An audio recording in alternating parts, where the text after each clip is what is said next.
है, देश की उन्नति के लिए सेना बहुत ज़रूरी है। वैसे आप लोगों की उन्नति के लिए आपके घर वाले बहुत ज़रूरी है। देश में जो आर्थिक, सामाजिक, आध्यात्मिक जो भी उन्नति होती है, जैसे आज हम बैठ के शिक्षा ले रहे हैं, इसमें देश के सेना नायकों का बहुत बड़ा रोल है। क्योंकि ठंड में कोई तप रहा होगा, हम लोगों को परवाह नहीं रहती अपने देश की। ये चीज़ देखते हो ना, हमें अपने देश की कोई परवाह नहीं रहती। छोटे छोटे इशू पर हम ऐसी ऐसी बातें कर देते हैं। राष्ट्रगान में खड़ा होना है तो हमें बुरा लग जाता है ना। हमें यदि अपनी देश की परवाह नहीं है तो हम मना कर दें उन सैनिकों को कि भाई लौट आओ, चले आओ। क्यों आप सरहदों पे वहाँ पर खोली खा रहे हो, अपना परिवार छोड़ के पड़े हुए हो सर्द में, ठंड में। हमें अपने देश की परवाह नहीं है, हम साफ ये कह सकते हैं। कितना आसान बात है। आपके लिए आपके जो गार्जियन है वो एक सेना की तरह है। आपके गार्जियन आपकी सारी सुविधाएं दे रहे हैं। कोई भी देश तब उन्नति करता है जब वहाँ पर शांति का माहौल हो। शांति का माहौल ही उस देश को आर्थिक, सामाजिक और आध्यात्मिक प्रगति के लिए तैयार रखता है। उसी प्रकार से यदि आप लोगों को एक माहौल नहीं दिया जाएगा, आज के युवाओं को माहौल नहीं मिलेगा, शांतिपूर्वक माहौल नहीं मिलेगा, तो क्या होगा? उन्नति नहीं कर पाओगे आप लोग, हमेशा परेशान रहोगे, डिस्टर्ब रहोगे। तो आपके जो गार्जियन हैं आपके लिए एक फ़ौज की तरह हैं। यदि गार्जियन अपनी, जैसे एक सेना नायक, आर्मी के जवान अपनी भूमिका निभा रहे हैं, ठंड में खड़े हैं, कपकपा रहे हैं, वैसे आपके घर वालों की भी ये चीज़ उनको समझना चाहिए। और वो आमतौर पे समझते भी हैं, वो जानते हैं, काफ़ी हद तक समझते हैं। लेकिन आप लोग कम समझदार हैं, आप लोगों को परवाह नहीं है उनकी, और उनकी परवाह नहीं है। आप उन्हें मना कर दो कि हमें आपकी परवाह नहीं है, छोड़ो ये सब। आप लोग की यहाँ पे भूमिका है, आप इतनी दूर से आए हो, अब आपको यहाँ पे पढ़ना है। बस एक ही दिमाग में, मैंने कहा ना, बीमार नहीं होना है। बीमारी एक मानसिकता है और कुछ नहीं है। बीमारी एक मानसिकता है और कुछ नहीं है बस। युवराज सिंह को आपने सुना है ना, एक क्रिकेटर रहे, इसके बाद कैंसर जैसा उनको एक जटिल रोग हो गया। लोग, कितने लोग छोड़ देते, अपनी आशा ख़त्म कर देते हैं, सब कुछ कर देते हैं, लेकिन इसके बावजूद भी उन्होंने उससे लड़े और उभर के सामने आ गए। क्यों? मानसिकता। यदि आप दिमाग से, स्टीफन हॉकिंग कितना बड़ा ये एग्जाम्पल है, इतना बड़ा रोग होने के बावजूद भी वो जिंदा ही नहीं रहे, मैं विश्व को सब कुछ देकर चले गए। तो ये मानसिकता होती है। बीमारी, आप मानसिकता आप बना लीजिए, अभी से सोचना शुरू कर दिए, मैं बीमार हूँ, मैं बीमार हूँ, आप बीमार ही रहेंगे। इसीलिए मैं कहता हूँ 45 साल तक किसी को बीमार नहीं होना है। अपने दिमाग में बीमारी की मानसिकता मत लाइए। शरीर अस्वस्थ हो रहा है, आपका दिमाग नहीं। ये चीज़ ध्यान रखिए, शरीर में अस्वस्थता बनी रहेगी। जब तक ये शरीर रहेगा कुछ ना कुछ इसका बिगड़ता रहेगा। गाड़ी लेते हैं आप, गाड़ी में समय समय में सर्विसिंग करानी पड़ती है, ग्रीसिंग करानी पड़ती है, वैसे ये शरीर है। लेकिन दिमाग क्यों, इसका सॉफ्टवेयर क्यों हैंग हो रहा है? बार बार आप दिमाग में क्यों इस चीज़ को पिनअप कर रहे हैं? इतने कमज़ोर नहीं हैं आप, है ना, आपसे भी बहुत कमज़ोर। अभी अरुणिमा सिन्हा अटलांटिका में पहली महिला बन गई। देखो, एक विकलांग है लेकिन उसके दिमाग विकलांग नहीं है, वो विकलांग है। कितनी बड़ी बात है। एक महिला, पहली बात तो भारत जैसे देश में, और दूसरा विकलांग, वो भी खुद नहीं थी, लोगों ने बनाया उसे। इसके बावजूद उसने एवरेस्ट चढ़ा, हर जगह चढ़ती चली गई, कोई रोक नहीं पाया। तो ये मानसिकता है। आप अपनी जैसी सोच बना लेंगे वैसा आप एक्ट करना शुरू कर देंगे। अपनी सोच कमज़ोर की बनाएंगे, दीनहीन की बनाएंगे तो आप दीनहीन ही लगेंगे।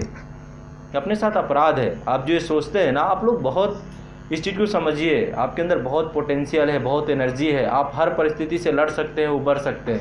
कब समझ में आएगा ये? जब बुढ़ापा आ जाएगा। अपने कभी गार्जियन से पूछिएगा, वो हमेशा कहते हैं कि यदि मुझे मौका मिला होता, क्योंकि जब वो थे तब उनके पास परिस्थितियाँ कुछ ऐसी नहीं थी, क्योंकि अब उन्हें फील हो रहा है कि सिर्फ मानसिकता थी और कुछ नहीं। जैसे मैं आपको एक चीज़ बताऊँ, आप लोग डरते हो। डरते किस चीज़ से हो? आपके अंदर एक डर है, एक भय है। किस चीज़ का डर है, किस चीज़ का भय है, पता है आपको? आने वाले कल का। आज कोई नहीं डरा हुआ बैठा है यहाँ पे। आज अभी आप जो वर्तमान चल रहा है, क्या वर्तमान से कोई डरा हुआ है? कोई नहीं डरा हुआ। मैं बीमार भी होऊंगा तो भी मैं वर्तमान से नहीं डरा हुआ, मैं डर रहा हूँ आने वाले कल से, जो कि एक मनोवैज्ञानिक प्रक्रिया है और कुछ नहीं। आप कल से डर रहे हो, आज से नहीं डरते हो। और कल भी आज में तब्दील हो जाना, तो फिर डर क्यों? किस बात का डर? कैसा डर? आप लोग डरे हुए हो कल मेरा सिलेक्शन होगा कि नहीं। अभी तक नहीं हुआ, नहीं डर रहे हैं, आज से तो नहीं डर रहे ना, तो कल से क्यों डरना? तो ये सब क्या है ना, मनोविज्ञान ने आपको जकड़ रखा है बुरी तरीके से। अब इस मनोविज्ञान से उबरना ही अपने आप में एक बहुत बड़ी चुनौती है। बहुत सरल प्रक्रिया नहीं है मनोविज्ञान से लड़ना। तो मैं आपको सही और साफ सुथरा, आप लोग युवा हैं, अभी नया नया ताज़ा ताज़ा खून है, दिन प्रतिदिन वो बढ़ ही रहा है, घट नहीं रहा है। 45 साल के बाद बनना बंद हो जाता है। इसीलिए मैं कहता हूँ 40-45 साल तक तो दिमाग में आने ही नहीं चाहिए कि हम बीमार हैं, हमारे अंदर अस्वस्थता है। 60 साल तक हम बुढ़े नहीं होंगे दिमाग से। 60 साल के बाद रिटायरमेंट ले सकते हो, लेकिन 80 तक लोग भी काम करते हैं। भारत जैसे देश में 60 तक बहुत है। तो ये अपनी सोच के ऊपर निर्भर करता है, आप कैसी सोच समझते हो। दीनहीन अपने आप को समझते हो तो समझते रहो, आपकी मर्जी, आपका जीवन है, आपका शरीर है, आपका व्यक्तित्व है, ऐसी पर्सनालिटी बना के रखो। मेरी बात समझ पा रहे हो? ये सब सोच का खेल है। जैसी थिंकिंग रखोगे वैसे आप बन जाओगे। सारा खेल दिमाग से, सोच से प्रारंभ होता है। पहला चीज़ ही सोच है, पहला स्टेप ही है, और वो पहला स्टेप ही आप गड़बड़ा देंगे तो गड़बड़ हो जाएगा ना। आप अपने आप को कमज़ोर क्यों समझते हैं? किससे कमज़ोर हैं और क्यों कमज़ोर है? यदि दूसरा कर सकता है तो आप भी कर सकते हो, क्यों नहीं कर सकते? इसको कोई समझा के दिखाए, है ना। तो आप सब कुछ कर सकते हो, बस करना प्रारंभ कर दीजिए। डरिए मत किसी चीज़ से। आप अगले सेकंड से डरना बंद कर दीजिए, हर अगला सेकंड अच्छा होगा। बस आप अभी बिना डरे हुए जैसे जी रहे हैं वैसे दिमाग से डर हटा ही दीजिए, हर पल अच्छा होगा। आपके सामने बुक रख दी जाती है, आपको लगता है अरे मैं कैसे करूँगा, आपकी कल की चिंता, आज की किसी को चिंता नहीं। आज अपना आज सुधारना चालू कर दीजिए, आपका भूतकाल भी सही हो जाएगा, भविष्यकाल भी सही हो जाएगा। आप भूत और भविष्य में जी रहे हो, वर्तमान में नहीं जी रहे हो। सिर्फ वर्तमान को संभालना है। वर्तमान के संभालने से आपका इतिहास भी अच्छा हो जाएगा, आपका भविष्य भी अच्छा हो जाएगा। तो एक बार थोड़ा सा इतना कम से कम सेंस होना चाहिए, कॉमन सेंस आपके अंदर, है ना। कहाँ गई ये?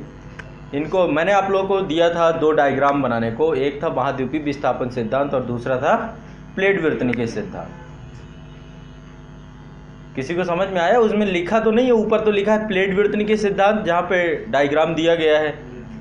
अब महाद्वीपीय विस्थापन सिद्धांत समझ में नहीं आया। मतलब ये क्या? Common sense. आपकी लाइफ जिंदगी में कॉमन सेंस का अभाव है, इतनी समझ नहीं है आपके अंदर।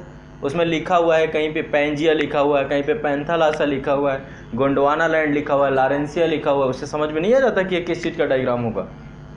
जीवन में भी कॉमन सेंस की बहुत ज़रूरत होती है। हर पल में आपको रटी रटाई चीज़ें नहीं मिलेंगी, ये ध्यान रखिए। जिंदगी कॉमन सेंस से ही चलती है, समझ रहे हैं?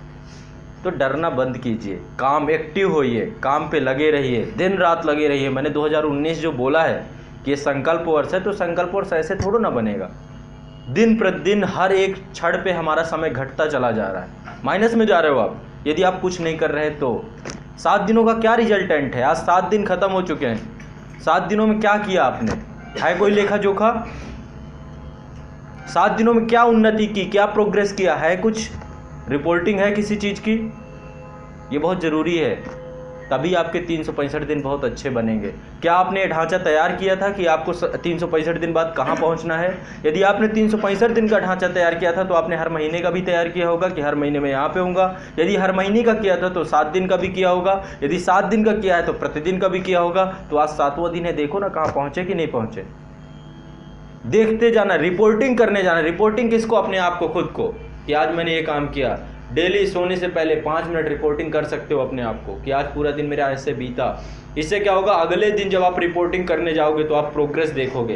कल मैं इतना किया था, आज इतने में ही रह गया, यानी मेरी प्रोग्रेस घटी। रिपोर्टिंग होती है, बड़ी बड़ी संस्थाएं होती हैं। जब प्रशासन में जाओगे तो वहाँ पर रिपोर्टिंग का बहुत बड़ा महत्व है। पूरा प्रशासन रिपोर्टिंग से चलता है। क्या हो रहा है? एक बड़ा अधिकारी उससे छोटे का जितना भी क्षेत्र है, छोटे उसको रिपोर्ट कर रहे हैं, वो किसी और को रिपोर्ट कर रहा है। रिपोर्टिंग से पूरी देश चल रहा है, संस्थाएं चल रही बड़ी बड़ी। तो आपको भी ये करना चाहिए। इससे क्या होगा? आपकी प्रोग्रेस कभी रुकेगी नहीं।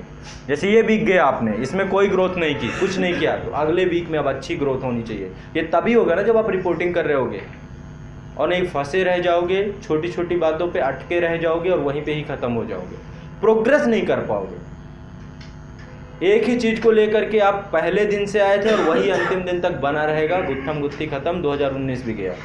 इसलिए बेहतर है कि अब आ जाओ, एक्टिव हो जाओ। अब तो एक्टिव हो जाओ। अब एक्टिवेट नहीं होंगे तो कब होंगे?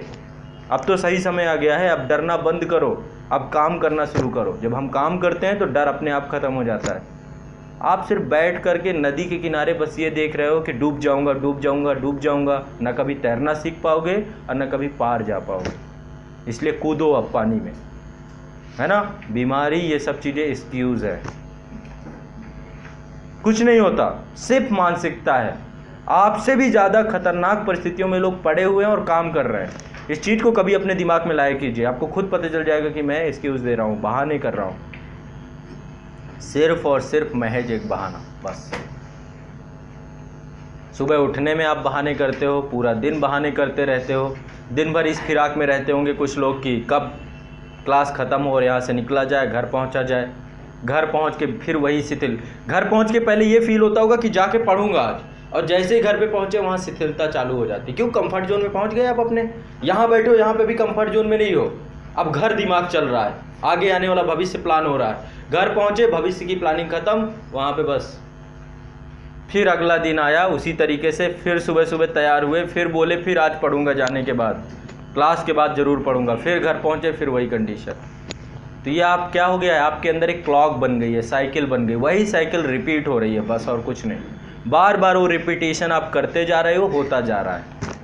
तो कब बदलेंगे आप अपना ये बायो साइकिल, बायो क्लॉक? क्योंकि कब रिपीट होना बंद होगा ये आपका, इसको आप ही को तय करना है। समझ रहे हो? अब बदल लो, अब समय है अभी, नहीं तो फिर लेट हो जाएगी, तो आप भी परेशान हो जाओगे और आपकी फैमिली भी, सब परेशान हो जाएंगे। ठीक है? परिवार अपना काम कर रहा है, उसको जितना करना चाहिए कल के दिन वो बोल देंगे हमारी रिपोर्टिंग ओके है, आपको जवाब दे देना पड़ेगा। ठीक है? ये बात ध्यान रखिए, ये बहुत ज़रूरी है।